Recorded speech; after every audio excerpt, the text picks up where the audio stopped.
Welcome to hymns. तो आज की क्लास में हम देखने वाले हैं कि decimal representation of rational number क्या होता है और किस तरीके से हम लोग रैशनल नंबर को डेसिमल के फॉर्म में रिप्रेजेंट करते हैं। तो यहाँ पे देखो यार कि जो रैशनल नंबर होता है उसको हम दो तरीके से क्या कर सकते हैं, रिप्रेजेंट कर सकते हैं। दो तरीके से क्या कर सकते हैं अपन लोग, रिप्रेजेंट कर सकते हैं। एक तरीके से क्या करता है, एक तो होता है टर्मिनेटिंग डेसिमल और एक क्या होता है, नॉन टर्मिनेटिंग रिकरिंग डेसिमल। क्या होता है, नॉन टर्मिनेटिंग रिकरिंग डेसिमल होता है। ठीक है, तो सिंपल सा देखो यार, यहाँ पे टर्मिनेटिंग क्या हो जाएगा आपके पास। टर्मिनेटिंग में क्या होता है कि इसमें जो नंबर्स होते हैं क्या होते हैं, जो डेसिमल पॉइंट के बाद में जो नंबर होते हैं वो टर्मिनेटिंग होते हैं। क्या होते हैं, टर्मिनेटिंग होते हैं। और इसमें क्या होगा तुम्हारा, वो क्या करेगा, बार बार रिपीट करेगा। टर्मिनेट नहीं होगा बट रिकरिंग होगा, मतलब बार बार क्या करेगा, वो रिपीट करेगा। उसी को बोलते हैं रिकरिंग बोलते हैं, नॉन टर्मिनेटिंग रिकरिंग बोलते हैं। तो ये होता है रैशनल नंबर का डेसिमल फॉर्मेट। अब देखो इसको अलग अलग करके हम लोग कर लेते हैं स्टडी। ठीक है, अब देखो यहाँ पे ध्यान से, यहाँ पे आप देख पा रहे होंगे कि टर्मिनेटिंग डेसिमल क्या होते हैं कि decimal which have finite digit after decimal point. मतलब डेसिमल पॉइंट के बाद में अगर फाइनाइट डिजिट है तो उसको हम लोग बोलते हैं टर्मिनेटिंग डेसिमल। जैसे यहाँ पे दिखा हुआ 1.45, तो 1.45 है, तो आपको देख पा रहे होंगे कि डेसिमल के बाद में क्या है, एक फाइनाइट डिजिट है। क्या है, फाइनाइट डिजिट है। और यहाँ पे भी क्या है, एक फाइनाइट डिजिट है, यहाँ भी फाइनाइट डिजिट है, यहाँ भी फाइनाइट डिजिट है। तो इसको हम लोग बोलते हैं, क्या बोलते हैं, क्या बोलते हैं इसको, टर्मिनेटिंग डेसिमल बोलते हैं। क्या बोलते हैं, टर्मिनेटिंग डेसिमल बोलते हैं, जो कि क्या होते हैं, रैशनल नंबर होते हैं। इस टाइप के नंबर जो होंगे वो क्या होंगे, रैशनल नंबर होंगे। क्या होंगे बेटा, रैशनल नंबर होने वाले। क्या होंगे, रैशनल नंबर होने वाले। आई होप आपको ये समझ में आ रहा होगा कि टर्मिनेटिंग डेसिमल क्या होता है। ठीक है, नाउ नेक्स्ट यहाँ पे, तो अब देखो यहाँ पे क्या होगा, नॉन टर्मिनेटिंग रिकरिंग। क्या होगा, non terminating recurring. I hope कि इसमें बहुत ज्यादा कुछ बताने को है नहीं।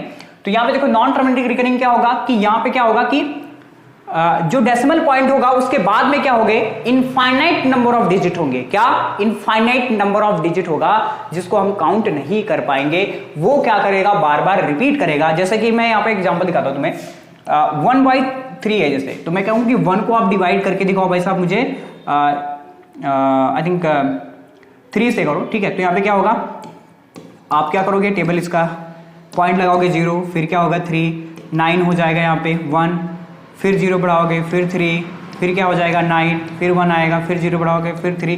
तो ये ऐसे ऐसे ऐसे चलता चला जाएगा। तो इस टाइप के जो नंबर्स होते हैं उनको हम लोग बोलते हैं नॉन टर्मिनेटिंग रिकरिंग बोलते हैं। क्या बोलते हैं, नॉन टर्मिनेटिंग रिकरिंग बोलते हैं। जैसे ये होता है, इसका क्या होता है, ये 4/3 लिखा हुआ आई थिंक। ठीक है, तो यहाँ पे इसको जब डिवाइड करोगे तो यही नंबर आएगा बार बार, यानी 1.3333333333। तो 1 पॉइंट क्या होगा, 3 का बार, इसको हम लोग इस तरीके से लिख सकते हैं। तो ये जो नंबर होते हैं वो क्या होते हैं, रैशनल नंबर ही होते हैं। तो ये रैशनल नंबर की पहचान है। तो रैशनल नंबर सिंपल सा क्या होगा, नॉन टर्मिनेटिंग, और यहाँ पे क्या होगा, नॉन टर्मिनेटिंग बट रिकरिंग। क्या होगा, रिकरिंग। क्या होगा, नॉन टर्मिनेटिंग बट रिकरिंग। तो ये दो टाइप के हमारे क्या होते हैं, रैशनल नंबर होते हैं।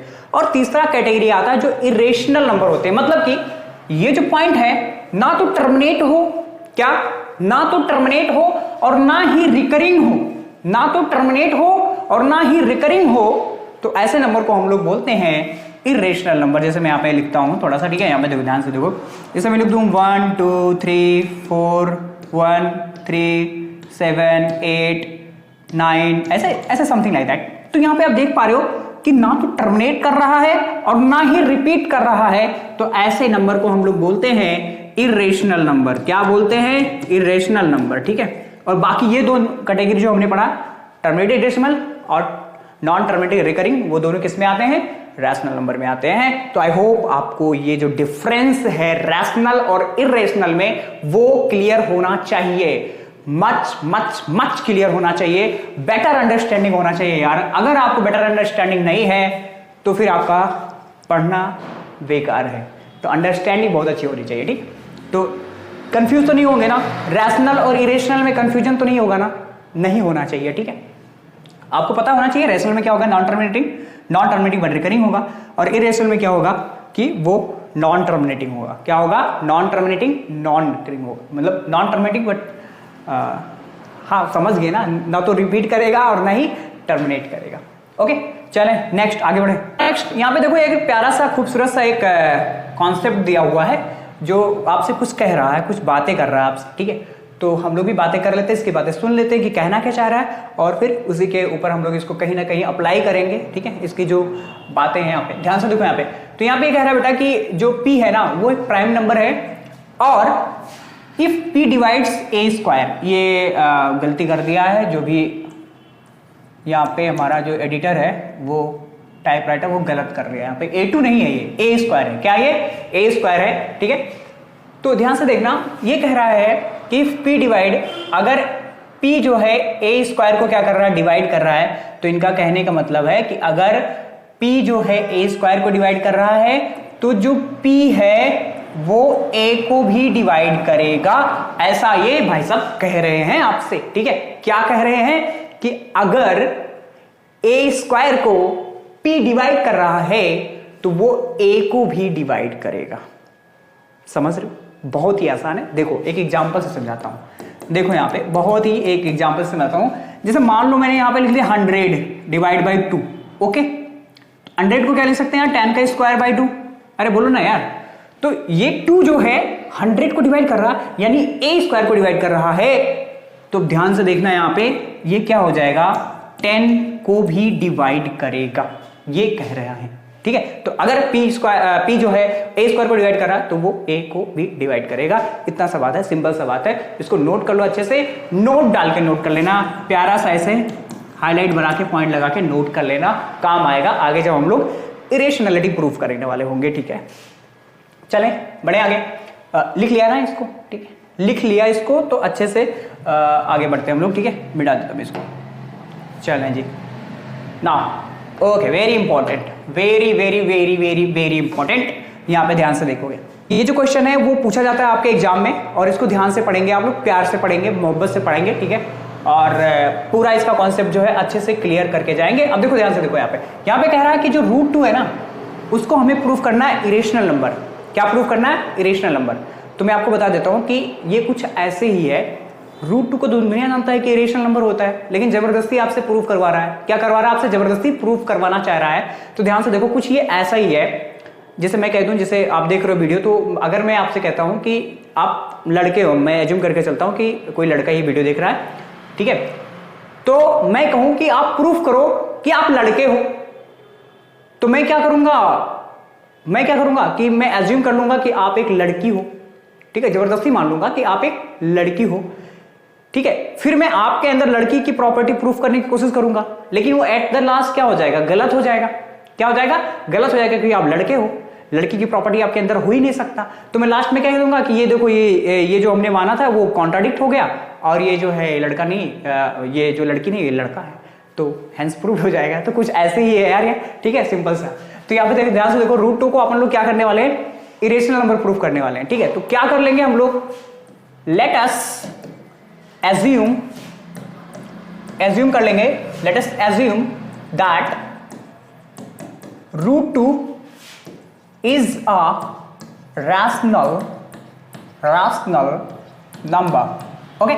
तो हमने मान लिया कि √2 जो है वो क्या है, रैशनल नंबर है। तो यहां पे ध्यान से देखो, तो √2 क्या हो जाएगा आपका, यहां पे हमने मान लिया p/q, और ये जो p और q है वो क्या है, को प्राइम नंबर है। क्या, को प्राइम नंबर है, जिसका HCF क्या होता है आपको पता होना चाहिए, 1 होता है। तो ये बात हमने एज्यूम कर लिया। अब इसका हम लोग क्या कर देंगे, स्क्वायरिंग ऑन बोथ साइड कर देंगे। क्या, स्क्वायरिंग ऑन बोथ साइड्स, है ना। थोड़ा सा राइटिंग का इशू है, माइनस कर लेना आप, ठीक है। तो स्क्वायरिंग ऑन बोथ साइड करेंगे तो यहाँ पे 2 हो जाएगा, यहाँ पे p स्क्वायर अपॉन क्या हो जाएगा, q स्क्वायर हो जाएगा, और इधर मैं इसको भेज दूं तो यहाँ पे 2q स्क्वायर इक्वल टू क्या हो जाएगा, p स्क्वायर इक्वल टू 5। तो ध्यान से देखो यहाँ पे, अगर 2 को इधर भेज दोगे तो 2p स्क्वायर को डिवाइड करेगा। तो यहाँ पे क्या लिखूंगा मैं कि 2 divides p square, then 2 divides p also, क्या, p ऑल्सो, तो वो p को भी डिवाइड करने वाला होगा। तो ध्यान से देखना है यहाँ पे कि अगर p स्क्वायर को डिवाइड कर रहा है तो वो p को भी डिवाइड करेगा, और यहाँ पे रिजल्ट कुछ c आ जाएगा। तो यहाँ पे ध्यान से देखो, यहाँ पे क्या होने वाला, p इक्वल टू क्या हो जाएगा 2c हो जाएगा। और इसका भी हम लोग क्या कर रहे हैं SBS कर दे रहे हैं, स्क्वायरिंग ऑन बोथ साइड। तो यहाँ पे क्या हो जाएगा p square equal to 4c square हो जाएगा। क्या हो जाएगा p square equal to 4c square. और यहाँ पे देखो क्या लिखूंगा फ्रॉम इक्वेशन फर्स्ट। तो भैया p स्क्वायर इक्वल टू क्या है 2q स्क्वायर। तो यहाँ पे क्या हो जाएगा 2q स्क्वायर इक्वल टू क्या होगा 4c स्क्वायर। तो यहाँ से 2 से 2 यहाँ पे मर जाएगा 4। तो यहाँ से q स्क्वायर इक्वल टू क्या आ जाएगा 2c स्क्वायर आ जाएगा। ध्यान से देखना। तो यहाँ पे q स्क्वायर इक्वल टू क्या हो गया 2c स्क्वायर हो गया। क्या हो गया 2c स्क्वायर हो गया। q स्क्वायर इक्वल टू क्या हो जाएगा 2c स्क्वायर हो जाएगा। ध्यान से देखो यहाँ पे। तो अब आपको समझ में आ रहा होगा कि जो 2 है अगर वो q स्क्वायर को डिवाइड कर रहा है तो किसको डिवाइड करेगा q को भी डिवाइड करेगा। किसको डिवाइड करेगा q को भी डिवाइड करेगा यहाँ पे। ठीक है। तो यहाँ पे हम लोग लिख सकते हैं कि this means that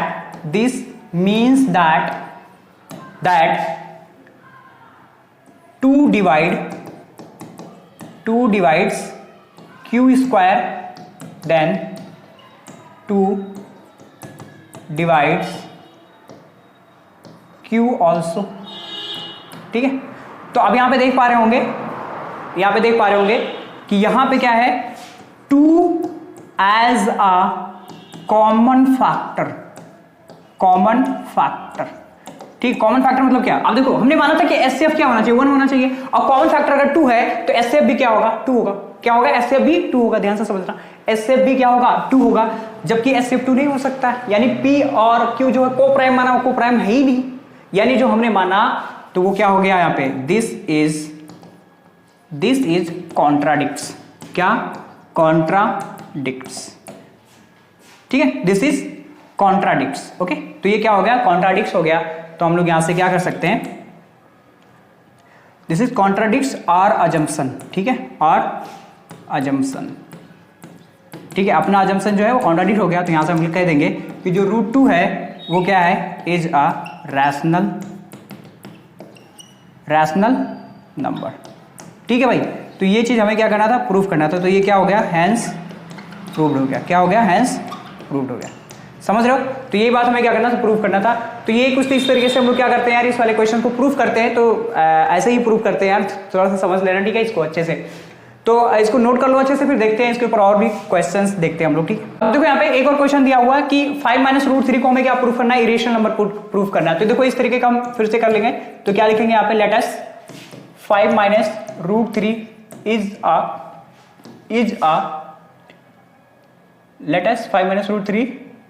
is a rational